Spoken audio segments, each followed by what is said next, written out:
So every night for the past 2 weeks, I've been talking to myself in the mirror, trying to get ready, prepare myself, hype myself for what is to be the definitive moment of my career. Talking to this woman right here, Carly Electric. Now Carly has spent the last 10 weeks amassing a following online and branding herself as a force in the Australian tipping community. She's used clever branding, a strong sense of community, and one little catch. She uses her tits. That's right. I bet you never thought of using your body in combination of horse racing and promoting it on OnlyFans. I know I didn't. So what better way to get in the thick of it and learn what drove this idea than to make a few margs, chat shit for a few hours, and ask Carly everything she knew about business. But first, I was going to need some icebreakers. Cheers. We're really covering. Is there a female version of post-nut clarity? Well, I don't know, but funny you should say this. When I was single, I went on this date with this girl. And yes, another date. Yeah, another date disaster. And it was a fine date. It was a good date. Okay. And we ended up hooking up. And then the next day she left. And that was everything was fine. And then I was like, I wonder if I'll see her again. I got a message from her on Snapchat. That's how long ago it was. It was back when I was on Snapchat. And it was within 10 minutes of her leaving the house saying hey, I don't think this is going to work out. Good luck. So Are you bad at the sex? I respect her forthrightness with doing that, but kind of hurt that it was just So after exposing myself as a poor lover, and probably a poor businessman at that, I said I needed to step out. I really wanted to leave, but after a quick outfit change and a pep talk from my producer, we sat down and continued. Women don't tip. Women might gamble and put a couple of bets on, but that's different from women tipping. Yeah. And it's just not around. So my brain instantly, of course, goes, Carly, what's the hole in the market? And the hole in the market is what I created. And what did you create? Tips and tits. What is it composed of? Tips and my tits. But it works though, right? I feel and I say this to people all the time, I feel like an evil genius.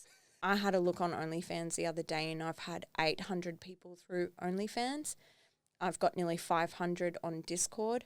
So on a larger scale, and, there are a lot of tipping groups that don't have those kind of numbers that I have got. So it's only been about 10 weeks now. It's only 10. Fuck, that's fine. I know. Look, it feels like 10 years. I had not even thought about or contemplated doing it. I've got my other businesses. I've got a lot on. But this idea came to me, and it came to me in 10 seconds. And in another 2 seconds, I'd come up with the name TNT, Tips and Tits. Yeah. The name's so good. Yeah. I started searching, was anybody else? Did anybody own TNT, punting? Was anybody else doing what I'm trying to do? No, no one. So from conception and those couple of seconds of me coming up with the whole business plan, within 7 days, I already had ads on radio. How many people did they say is on OnlyFans when OnlyFans nearly went kaput? 20 to 50. It's millions. It's millions. In the tens of millions. Yeah, it's millions. The market is so saturated. And so this is what I've always said. You have to find your niche market. And as somebody who hasn't studied, and I'm not claiming that I'm I've got my, degrees in marketing and anything like that. But, just from a human point of view, you need to find your niche market because there's a million other people or millions of other people trying to do what you're doing. So you have to find that niche. And for me, the niche was the gimmick of either the tits or the tips. So the guys that come for the tits are also getting the tips that they're like, oh, fuck yeah, this is great. I put a punt on on a Saturday. And then the guys who come for the tips who are like, fuck yeah, I would love some tits when I am putting my bets on. And how did you find, because you had, originally it was a Facebook group and the OnlyFans and the Discord, and you've recently consolidated, right? And this is something that I do love about myself is the fact that I throw myself into the deep end and then I teach myself how to swim while I'm there. I don't, maybe sensible people will stand on the edge of the pool and weigh up all the pros and cons and try and learn how to swim first before they jump in. Whereas I'm just fuck it, let's go. And then I try and work my way around it as I'm doing it. And for me, that works really well with all of my businesses because generally I have no idea what the fuck I'm doing. But I learn as I go, and I'm a sponge, and I can make things work, and I can adapt and change, and I ask questions, and I compile everything and make it work. And I had to, I think with OnlyFans, it's like you have to set your own boundaries and be very clear on what you, provide. Otherwise, you're going to sink and die a very torturous death. I was saying this because Ty does a lot of glamour photography. The guy has a studio. He deals with a lot of OnlyFans creators. Yeah, I bet. And his thing is like, you can't give it all away, so to speak, straight away. People need to keep coming back for more and something else. And you see a lot of creators just come out of the gates with everything. And then what do you give people after you've given them everything? Well, see, this is the thing. I'm a tipping group. I'm not a porn star. I don't claim to be. I don't claim to be a content creator. I'm not. I'll leave the professionals to that. However, I've joined a platform that is for those people. So those people who are on OnlyFans, who have signed up to me, are expecting that kind of content. And if I'm not delivering that kind of content, they're getting annoyed. Yeah.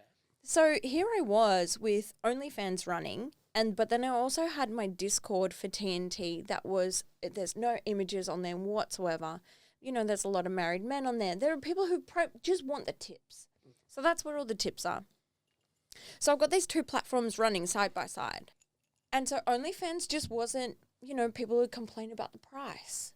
People would complain about absolutely everything. And for me, it was just not what I saw for TNT. But at the same time, I had all this money coming in. And so I was making huge amounts of money. Like within the first week, I'd already hit like double figures. And then it's a lot of money, like a lot of money. So at the same time, I was kind of like, fuck, well, I've got all this money coming in. Yeah, I can't. Like, why am I so annoyed and not happy with being on there? And I had to just kind of take a step back and, talk to some people and take a good long, hard look at myself and be like, you know what? This isn't for me. I don't feel comfortable. It doesn't feel right. It's not the kind of like path that I want TNT to go down.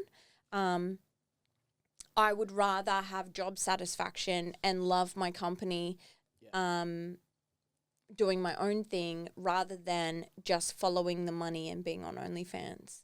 People are looking for communities now. They want to be part of something because everyone's really isolated. And if you make a cool group, right, it's literally like online gaming, but you're doing horse gambling instead of playing Counter-Strike. Correct. Yeah. Well, that's, essentially what Discord was made for. Discord was primarily for gamers. It was a chat community for gamers. It works really well for tipping groups. Yeah, I guess quite a few tipping groups on Discord. I guess the pace of tipping as well isn't conducive to OnlyFans because you'll put the tips up right and you got to act on them quite quickly. Correct. Yeah, and it just doesn't work. So there was such a disconnect. I spoke to a friend who has a very successful marketing company here on the Gold Coast, and I said, why aren't I happy? Like, why isn't this working for me? I should be happy. I'm making the most amount of money I've ever made with like next to no overheads. Why isn't this working? And he said, well, you've got to do what feels right. And he's like, you need to make yourself an exit plan. Yeah. You need to plan leaving OnlyFans and what that looks like and how that runs and how you could potentially like move forward to be happy. Because it's one of those things, and I'm such a person where if I'm not happy, I'll walk away. Yeah, I can like cut my losses and walk. Like I don't hold on to things that are dead. And so I just instantly came up with the idea, well, I'll just move everything, like everything's so great on Discord. I love Discord as an app. The functionality, for me, it was a bit of a no-brainer. So I essentially killed OnlyFans, and that was like, that OnlyFans was making me between 5 to 10K a week. And I decided to pull the pin on it. Money-wise, not a great move. However, moving forward, it's going to move my business in a better directory that I'm more happy with. Yes, it might make me less money. However, I'm happy with that. I'm happier within myself and within the business. Yeah. And what's your longevity if you hate it as well? You know, like Totally. you'll There burn was out. a short life. You know, like anyone, I think, on OnlyFans, it's got a really short life. Yeah, it Really definitely short does. lifespan on there. I think there's a couple of interesting things I'd like to get your feedback on. Mm. One is that you said how you always jump in to ventures like that. Mm. And I think this ties back to a conversation I was having with one of my friends the other day. And she was like, I want to start my own thing, but I don't know how. And there's so many steps. And what do I do? And I'm like, it literally doesn't matter. Just start doing something because no one knows what they're doing. That's probably what I get the most. Yeah. Just start. I get all the time. People become, I think it's fear-based, essentially. They are scared. What if it doesn't work? What if I don't understand? What if nobody buys it? What if nobody signs up? What if, and it's people can come up with an amazing idea. Now, I don't have any more skills than any other person out there. If anything, I left school in grade 9. If anything, I'm more disadvantaged than anybody who left school and went to university. However, I am ballsy. Yeah. And I'm only in the position that I'm in today because I am a risk taker and I will take the risk. Because for me, I would rather take the risk and it potentially work out than me not take the risk at all and sit at home and hate my life and hate myself and hate this shit job that I'm in. I would rather take the risk and just give it a crack. And so that's what I have always done because I was that person. I used to cry at my corporate job. I'd sit at my desk. I'd be bullied by men in suits and I'd be sitting there crying, miserable. Like I hated it, absolutely hated it. But, I'd worked forever climbing the ladder of what I was meant to do, what society tells you that you're meant to do, and I was miserable. And now I'm not scared to try anything. I will give anything a go. I will give any idea. The thing is now for me, when I come up with a business idea, I will look at it from every angle and I'll attack it and I try and pull it apart and see what the holes could be, what my failures could be. And if there's not many, then I give it a go. I am now shameless. I Totally. started a media company called Money Cat. If you had told me a year ago that I would run my own punting group with hundreds of members, I'd be like, what? Look, I'm not saying that things always work out. They don't. Like, it's of course things that's the game. Sometimes just run their course and it doesn't work out or it's not for you or whatever. One of the few things I get angry about is people that will shoot down other people having a go at something. Because even starting something you're woefully unprepared for is 1,000 times better than the person who doesn't. Correct. And I think maybe your friend starts a business and you're just like, what the fuck is that? But the point is, at least they're starting it and they're trying it when you're not. 100%. And so I never will discourage someone from starting something. Just fucking start the dumb idea you have because the worst thing that'll happen is it won't work. What I find is difficult when I have like a business that's a really like a new concept is you have to explain and educate people on your concept. And no one will get it. No one will get your vision ever. But you can't be disheartened because it doesn't make sense yet because you don't completely understand it either. You just know, I know there's something there. Yeah. I don't know what it is.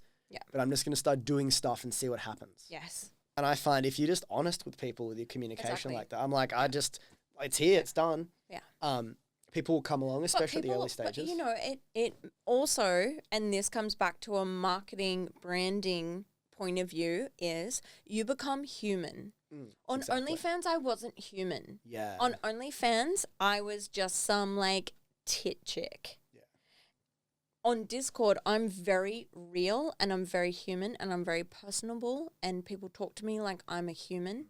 You have to bring that human element back to your business in which you can be like, do you know what? I've got delays. Yeah. My shit's in Dubai. Like it's not coming. But I'm going to tell you what's going on and I'm going to keep you in the loop and we're all in this together. Yeah. And that alone like helps so much. I think that's interesting with business owners too. I've noticed the trend now that I think is good, that business owners become the face of their business on social media as well. Yeah. And own it. You can't have a business anymore and it just be an anonymous. Like Jitsi Club is me and Quinn, my business partner. Yeah, okay. So this is something else that we definitely haven't touched on that I believe 100%. So in the beginning, I was kind of like, people are coming for the tits or people are coming for the tips. And it wasn't until talking to a couple of other tipping groups that they were like, Carly, they're coming for you. You are the product. The rest is the gimmick. So they're coming because you are who you are online, because you're so open and you're so approachable online, not in real life, just online. Yeah. Don't run into her at Burley. She'll glass you. No, don't say that. Nobody comes near me. I'm friendly as fuck. Stop it. Do you gamble? I'm so bad at it. It's a roller coaster. Like it's you're playing for the long game. It's my roller coaster just kept going down. It's a slow game. Yeah. If you're trying to play a quick game, you will lose money. But if you punt every day like what I do, it's about the slow, like the small wins. Totally. Yeah. Because after 1 month of small wins, you've got quite a win. Yeah. So after 1 year of small wins, you've got quite a win. Do I stop drinking? No, you just, it's fine. Money can't cover your Uber. Do you know what I was saying? I was saying the fact that gambling is up and down. And so there are times where people aren't making money, but they stick with me because they're with me as a person, and also the community. I will say, though, with self-branding, that you have to, if you're going to put yourself out there as a person, as a personal brand like we have, you can't be disingenuous with it. You have to be who you are. You can't 100%. That age of like the 2015 era influencer, the perfect influencer doesn't, like, you just have to be you. I have a problem with entrepreneurship in that it's been like glamorized to where it's nearly a parody. It's very glossy. Like they're like, I get up at 4 a.m, I do 1,000 crunches, I fuck my wife, I give my kids algebra lessons, I go to the, like, I'm like, I don't know, I just go for a walk and get a little like bacon and egg muffin for breakfast. I'm stoked with myself if I get out of bed like before 9. One of the things I've noticed while we've been being friends is whilst, like you're just a fucking klutz like me. Yeah, and you laugh at everything I say. No, I'm. Do I? I'll just say something dumb and you'll just laugh at. Like, I do. Am I laughing at you or with you? I'm not sure. I take the dad jokes. Fuck, they miss. Zoe loves them. Hello, dark. I don't think she does now. I think about it. I feel like she just tolerates you. It's like Dick. She just tolerates him. Can we edit that out, please? The other day, Zoe walks in and goes, "If we broke up, I'd just be a lesbian." I know, just walked she's out. said it many times. I was like, okay. What followed next was an outburst of tears and a counselling session from Carly that I'd prefer not to show on video. What I realised was that not only had I gained an amazing insight about business startups, I'd also gained a friend along the way. Taking risks and being yourself is exactly what friendship and startups are all about. I hope you guys got something out of the video too. I want to say a big thanks to Carly for coming in, being my friend and bringing some tequila. Don't forget to check out her socials, as well as give this video a like if you want to see more. Goodbye for now, and see you next time.